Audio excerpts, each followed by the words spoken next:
Hi viewers, welcome to RRP TV. నేను మీ విజయరామ్ శెట్టి. ఈ రోజు మనం ఇంట్రడ్యూస్ చేయబోయే పర్సన్ మూవీ ఆర్టిస్ట్. ఎస్, సినిమాల్లోకి ఒక్కొక్కరు ఒక్కొక్క గోల్తో వస్తారు. ఒకరు అమౌంట్ సంపాదిద్దామని వస్తే, ఇంకొకరు స్క్రీన్ మీద కనపడాలి, నేను కూడా పబ్లిసిటీ అవ్వాలి, నాకంటూ గుర్తింపు రావాలి అనుకునే ఇంటెన్షన్తో వస్తారు. లేడీస్కి ఇండస్ట్రీలో అనేక రకాల ప్రాబ్లమ్స్ అని ఎదురవుతూ ఉంటాయి. సో ఇప్పుడు మనం లక్కీ స్మైలీ అనే ఒక ఆర్టిస్ట్ ని ఇంటర్వ్యూ చేద్దాం. తన లైఫ్ గురించి తెలుసుకుందాం. వచ్చేయండి. హాయ్ లక్కీ గారు. హాయ్ అండి. మీ ఫుల్ నేమ్ ఏంటి? నా ఫుల్ నేమ్ లక్కీ స్మైలీ అండి. Lucky smiley. మీ యూట్యూబ్ ఛానల్ కూడా lucky smiley. Lucky smiley 722. Okay. First మీ ప్రాపర్ ఎక్కడండి? మాది వైజాగ్ అండి. వైజాగ్ దగ్గర ఎక్కడ? పాత గాజువాక. పాత గాజువాక. ఓకే. ఈ ఫీల్డ్ లోకి మీరు వచ్చి ఎన్ని ఇయర్స్ అవుతుంది? 12 years అవుతుంది. 12 years అవుతుంది. 12 years నుంచి కూడా రావడం ఇప్పుడు డైలాగ్ ఆర్టిస్ట్ గా కంటిన్యూ అవుతున్నారు కదా మీరు. ఇప్పుడు దాకా ఏ ప్రాజెక్ట్ లో చేశారు? నేను సీరియల్స్ చేశాను. మూవీస్ అయితే చిన్న చిన్న క్యారెక్టర్స్ అండి. మెయిన్ రోల్స్, రిజిస్టర్డ్ రోల్స్ అయితే చేయలేదు. రిజిస్టర్డ్ రోల్స్ అయితే చేయలేదు, కానీ డైలాగ్ ఆర్టిస్ట్ గా చేసుకుంటూ వెళ్ళారు. సో ఇప్పుడు దాకా ఎన్ని సీరియల్స్ లో చేసి ఉంటారు? ఏ సీరియల్స్ లో చేశారు చెప్పగలరా? చాలా చేశానండి. శిఖరం, అష్టాచమ్మ, ఒకరికొకరు, మనసు మమత, పసుపు కుంకుమ, లక్ష్మీ కళ్యాణం, రీసెంట్ గా తాళి, మళ్ళీ సీరియల్ నేమ్ మళ్ళీ, చాలా సీరియల్స్ చేశాను. గుండమ్మ కథ, విలన్, డాక్టర్ క్యారెక్టర్స్ చేశానండి. అన్నిట్లో కూడా విలన్ గా, డాక్టర్ గా అలా చేశారు. కానీ ఫుల్ ఫ్లెడ్జెడ్ రోల్స్ అనేది ఇంకా మీరు ఏమీ చేయలేదు. మూవీస్ లో ఏం చేశారు? మూవీస్ లో చాలా మూవీస్ చేశానండి, కానీ అవి ఏంటంటే జనాల్లో కంపెనీ ఆర్టిస్టులమే, డైలాగ్ ఆర్టిస్టులమే, కానీ బ్యాక్గ్రౌండ్ కింద వాళ్ళు పెట్టారు. అది మీరు వెళ్ళిన డైలాగ్ ఆర్టిస్ట్ గా, కానీ డైలాగ్స్ అనేవి రాకుండా బ్యాక్గ్రౌండ్ గా ఇచ్చారు. అంటే పెద్ద మూవీస్ లోనే. అంటే మీరు ఈ పెద్ద మూవీస్ లో వర్క్ చేసినప్పుడు అంటే స్టార్ హీరోలతో ఎలాంటి హీరోస్ పక్కన వర్క్ చేయడం అలా అనిపించిందా మీకు? అంటే చేశారా? వర్క్స్ చేసామండి. ఇప్పుడు రవితేజ గారి మూవీ వాల్తేరు వేరై ఉంది, అందులో కానిస్టేబుల్ గా చేసాం. సార్ మూవీ ఉంది, అందులో చిన్నది చేసాం. అట్లా చాలా చేశాను. కాకపోతే మెయిన్ కాదు కాబట్టి మనం రిజిస్టర్డ్. అంటే 70 mm స్క్రీన్ మీద కనిపించారు. మీరు అసలు మీకు ఈ ఫీల్డ్ లోకి రావాలి అని మీకు ఎలా అనిపించింది? చిన్నప్పటి నుంచి నాకు ఈ ఫీల్డ్ అంటే ఇష్టం అండి. చిన్నప్పటి నుంచి కూడా బాగా.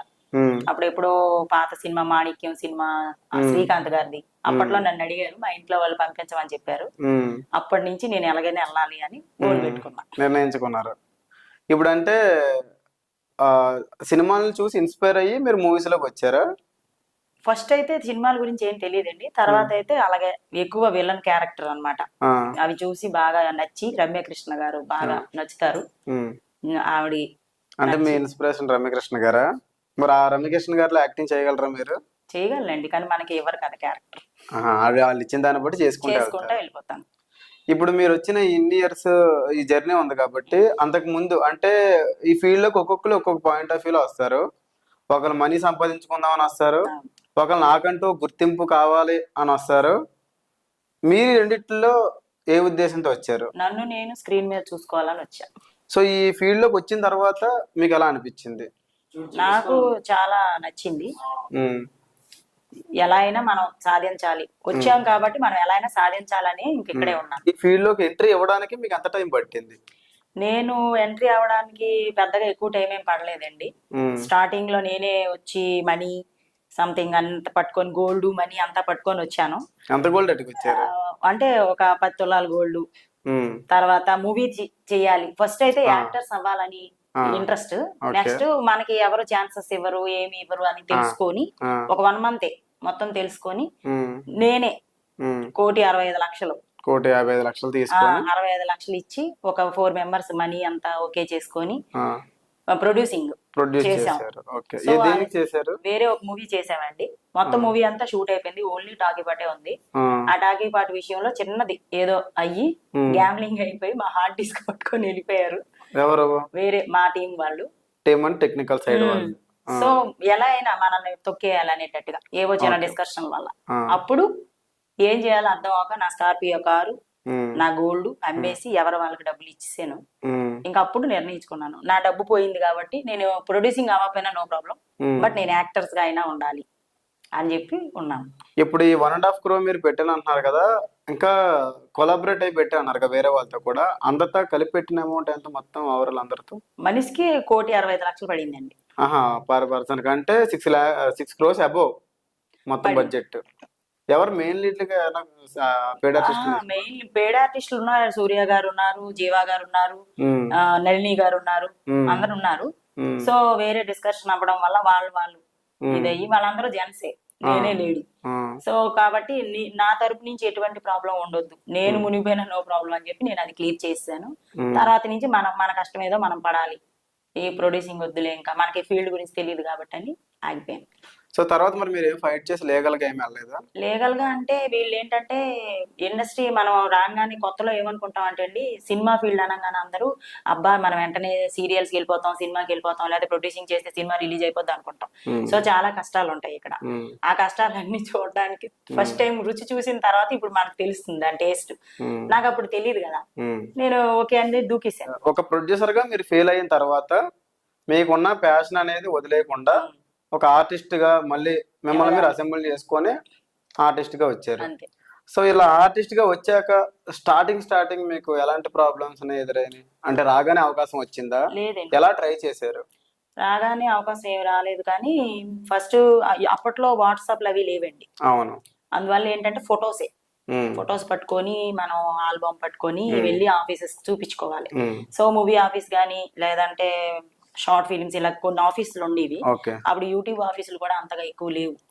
సో మామూలుగా వెళ్ళే వాళ్ళం, ఫ్రెండ్స్ ఎవరన్నా ఫోన్ చేసుకుంటే ఇలా వెళ్దామంటే వెళ్దాం అని వెళ్ళిపోయేవాళ్ళం. వెళ్ళి చూపిస్తే ఫొటోస్ అవి ఓకే అమ్మా చెప్తామని ఆ ఫోటోల మీద మళ్ళీ మన ఫోన్ నెంబర్లు అవి పెట్టి రాసి ఏజ్ ఎంత, హైట్ ఎంత, వెయిట్ ఎంత అదంతా బ్యాక్ సైడ్ రాసి ఫొటోస్ ఇచ్చేవాళ్ళం. అలాగా ఫోటోలు తీసుకెళ్లేవడం అదే పని.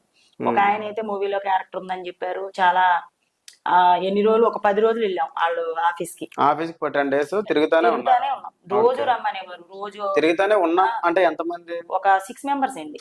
అందరూ నేను ఒక 4 లేడీస్ 2 జెంట్స్. అంటే మీరు హీరోయిన్ ఆ పాయింట్ ఆఫ్ వ్యూ ట్రై చేశారా లేదా ఒక ఆర్టిస్ట్ గా? ఏ క్యారెక్టర్? Only artist. నేను పని మనిషి నుంచి వేప క్యారెక్టర్ ఏదైనా చేస్తానని మైండ్ లో ఫిక్స్ అయ్యా. నాకు ఈ క్యారెక్టర్ ఆ క్యారెక్టర్ ఎప్పుడైనా మనం ఒకటి చేస్తామని ఫిక్స్ అయితే అది రావండి. ఆర్టిస్ట్ అంటే అన్ని చేయాలి. నా ఒపీనియన్ అది. మనం ఒకటే చేయాలి అన్నాం అనుకోండి అది జరగదు. ఒకటి బ్యాక్గ్రౌండ్ అయినా ఉండాలి లేదా డబ్బు అని ఉండాలి, మనం ఒకటే చేయాలి. మెట్రోల్ ఏం లేవు అప్పుడు. ఇక్కడ నుంచి ఎక్కడికో చింతలు అటు సైడ్ వెళ్ళేవాళ్ళం అండి, బస్సులు ఎక్కి కష్టపడి వెళ్ళేవాళ్ళం. ఎండ చెమటలు అలా వెళ్ళి వచ్చి వాళ్ళ పప్పు అన్నం తిని వాళ్ళు ఏం చేసేవారు, రోజు ప్రాక్టీస్ అనేవారు. ఏదో ఒక సీనే చెప్పేవారు, ఈ ప్రాక్టీస్ చేయండి మీరు, అలా ప్రాక్టీస్ చేయండి అనేవారు. అక్కడ ఏముండదు. అలా 10 days తిరిగిన తర్వాత నాకు కొంచెం షార్ట్ టెంపర్ అండి. ఫస్ట్ మంచిగా మర్యాదగా చక్కగా ఉంటాను, నాకు బీపీ లేకపోతే నేను ఏం చేస్తాను నాకే తెలియదు. మాట్లాడి కోపం వచ్చి ఇంకా కెమెరా పగలగొట్టింది. అంటే తను కొంచెం బ్యాడ్ గా బిహేవ్ చేశారు. ప్రాక్టీస్ అన్నాడు, సరేలే అని ప్రాక్టీస్ గా మాట్లాడాము. మాట్లాడిన తర్వాత నాకు ఈ టైప్ ఆఫ్ అనగానే అప్పుడు వరకు ఆ టైప్ ఆఫ్ ఉంటదని తెలియదు నాకు. అంటే యూజ్ చేసుకుంటారు, యూజ్ అంటారు మనల్ని అని తెలియదు. అలాగ అనగానే నాకు ఒకటేసారి ఊరి నుంచి ఒకటి వచ్చాం కాబట్టి మనకి ఇటు తెలియదు అంతగా. ఫ్యాషన్ ఇది కూడా ఒక ఫ్యాషన్ అన్నట్టు ఇలా యూజ్ చేసుకుంటే. సినిమాలో ఈ 24 crafts లో కాకుండా ఎలాంటి ప్రొసీజర్ ఉందన్న సంగతి మీకు అప్పుడే తెలియదు. వాళ్ళ ఎప్పుడైతే ఇలా అన్నారో నేను ఆ టైప్ ఆఫ్ క్యారెక్టర్ కాదండి అది అని చెప్తే, అలా కాకుండా తాటి చెట్టు కింద కూర్చొని కళ్ళు దాగలేదంటే ఎవడు నమ్ముతాడు, ఇండస్ట్రీకి వచ్చినప్పుడు నువ్వు చేయనంటే ఎలా, అలా అయినా ఏదో అన్నారు. సంథింగ్ ఇంకో వర్డ్ అనొచ్చు అనకూడదు నాకు తెలీదు. అది ఏమైనా అరిగిపోతుందా తరిగిపోతుందా అనే టైప్ ఆఫ్ లో మాట్లాడు. అప్పుడు ఏం చేశాను, నువ్వు సినిమా తీసేవాడు కాదు ఇదంతా చేస్తున్నావు అని చెప్పి నేను కొంచెం రియాక్ట్ అయ్యి కెమెరా ఇలా పడేశాను అనమాట. అయితే మొత్తం మీద షూట్ జరగలేదు. మీరు ఫస్ట్ టైం షార్ట్ ఫిల్మ్ చేసారా, సీరియల్ చేసారా, మూవీ చేసారా? నేను ఫస్ట్ సీరియల్ చేశానండి. సీరియల్ చేశారు. ఏ సీరియల్? పుట్టింటి పట్టు చీర అని. అందులో ఏ క్యారెక్టర్ చేశారు? చేశానండి, డాక్టర్ క్యారెక్టర్ చేశారు. ఎలా అనిపించింది ఫస్ట్ టైం కెమెరా ఎక్స్పీరియన్స్ మీకు? I'm very happy. నేను అనుకున్న కోరిక నెరవేరింది. ఎందుకంటే నేను ప్రొడ్యూసింగ్ చేసిన దాంట్లో విలన్ గా చేశానండి. దాని ఎక్స్పీరియన్స్ కంటే ఇదే బెటర్ అనిపించింది. టెలికాస్ట్ అయిందా ఎపిసోడ్? అందులో మీరు కనపడ్డారా? అయ్యో 4 days. మీ ఫ్యామిలీ వాళ్ళందరూ ఎలా ఫీల్ అయ్యారు? అదే ఊర్లో వాళ్ళందరూ కూడా ఇంకా ఫోన్లు, నువ్వు అమ్మో సీరియల్ చేస్తున్నావా అప్పుడు హ్యాపీ అనిపించింది. ఒక క్యారెక్టర్ ఒక చిన్నగా కనపడినప్పుడు అందరూ హ్యాపీగా ఫీల్ అయినప్పుడు మీకు ఇంకా హ్యాపీగా ఫీల్ అయ్యాను. మరి మూవీస్ లో నవవసంతం మూవీ అండి, తరుణ్ గారు హీరో. అందులో పెద్దగా డైలాగులు ఏమి ఉండవు, జస్ట్ చిన్నదో 1 second ఇట్లా ఫేస్ రిజిస్టర్డ్ అవుతుంది అంతే స్క్రీన్ లో. అది చూసి కూడా మా ఊర్లో వాళ్ళు గానీ ఇంట్లో వాళ్ళు గానీ అందరూ హ్యాపీగా ఫీల్ అయ్యారు.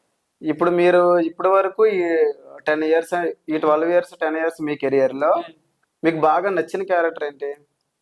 నేను ఎక్కువగా విలన్ క్యారెక్టర్లు చేస్తానండి. అష్టాచమ్మ అని ఆ సీరియల్లో హీరోయిన్ కి కత్తితో పొడి చేయటం, ఆమెకి నమ్మించి తీసుకెళ్ళడం, నెగిటివ్ క్యారెక్టర్స్ అనేది మీకు బాగా ఇంట్రెస్ట్. నాకు ఎక్కువ అది సెట్ అవుతుంది కూడా.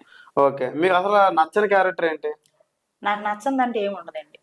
ఏ క్యారెక్టర్ అయినా చేసుకుంటే వెళ్తారు, క్యారెక్టర్ వైజ్ అంటే. యాక్టింగ్ అంటే పిచ్చ కాబట్టి. షార్ట్ ఫిల్మ్స్ ఏమైనా చేస్తారా మీరు? చేశానండి. రొమాంటిక్ షార్ట్ ఫిల్మ్ 100కు పైగా ఉంటాయి. మీరు రొమాంటిక్ అది చూసాం మేము కూడా కొన్ని ఫిలిమ్స్. అయితే ఏంటంటే మరి మీరు అమౌంట్ అంతా పోగొట్టారు కదా ఇక్కడ వచ్చి, మరి మీ వాళ్ళు మిమ్మల్ని ఎలా రిసీవ్ చేసుకున్నారు అమౌంట్ పోగొట్టిన తర్వాత? ఎవరు ఏం అనడానికి మీ లేదు, ఫ్యామిలీ మెంబర్స్. ఎందుకంటే నేను కష్టపడిందే కాబట్టి. ఓకే. నాకు తాతల ఆస్తి గాని, అత్త వాళ్ళ ఆస్తి గాని, మూడు ఆస్తి గాని ఎవరి ఆస్తి కాదు అది. ఓకే. నేను కష్టపడుకున్నది నా కష్టార్జితం. పోనీలే అది పోవాలని పోయింది, మళ్ళీ మనం సంపాదించుకుంటాం అని మళ్ళీ మొదలు పెట్టి. మరి ఇప్పటి వరకు ఏమైనా సంపాదించారా? సంపాదించానండి. అది రికవరీ కొంచెమైనా చేశారా? ఒక 10 లక్షల వరకు సంపాదించుకున్నాను. కోటిన్నర పోగొట్టారు. కోటిన్నర పోయింది. ఆ 10 లక్షలు కూడా ఇప్పుడు అలా అలా అలా రన్నింగ్ అయ్యింది. మొన్న కొంచెం హెల్త్ బాగాలేదు, ఆ విషయంలో అవి కూడా అయిపోయింది. మీకు ఏజ్ ఉన్నప్పుడు వచ్చారు నార్మల్ గా ఈ ఫీల్డ్ లోకి? ఏజ్ అంటే ఏముంది, ఇప్పుడు నాకు 33. అప్పట్లో ఒక 12 years బ్యాక్. అంటే 21 years ఉన్నప్పుడే వచ్చారు అంతే. అప్పుడు మీకు మ్యారేజ్ అయిందా? మ్యారేజ్ అయిన తర్వాతే వచ్చారు. మరి మీ హస్బెండ్ గానీ లేకపోతే మీ వాళ్ళందరూ ఒప్పుకున్నారా? ఒప్పుకోకపోతే అంటే ఫ్యామిలీతో వచ్చారు, ఇండివిజువల్ గా వచ్చారా మీరు? ఫస్ట్ నేను ఒక్కదాన్ని వచ్చాను, తర్వాత మా ఫ్యామిలీ అంతా. మరి అలా పంపారా మిమ్మల్ని? ఫస్ట్ పంపమన్నారు. నాకు ఇష్టం, నేను వెళ్తాను, మీకు ఓకే అంటే నాతో మాట్లాడండి లేదా మానేయండి అని చెప్పాను. వాళ్ళతో ఫైట్ చేసి వచ్చారు. వచ్చి ఇక్కడ అమౌంట్ పోగొట్టారు. తర్వాత మళ్ళీ వాళ్ళు ఇప్పుడు వచ్చేసారా? ఫ్యామిలీ అంతా ఇక్కడే ఉన్నారా? ఇక్కడే ఉన్నారు. మీ హస్బెండ్ దీన్ని మీకు కోఆపరేట్ చేస్తారా ఈ ఫీల్డ్ కి సంబంధించి? చేస్తారు. అందరూ కూడా పాజిటివ్ గా ఉన్నారు. పిల్లలు? ఒక పాప అండి. ఒక పాప అంటే చెల్లి వాళ్ళ పాపే, మా పాప. ఇంకా మీ పాప.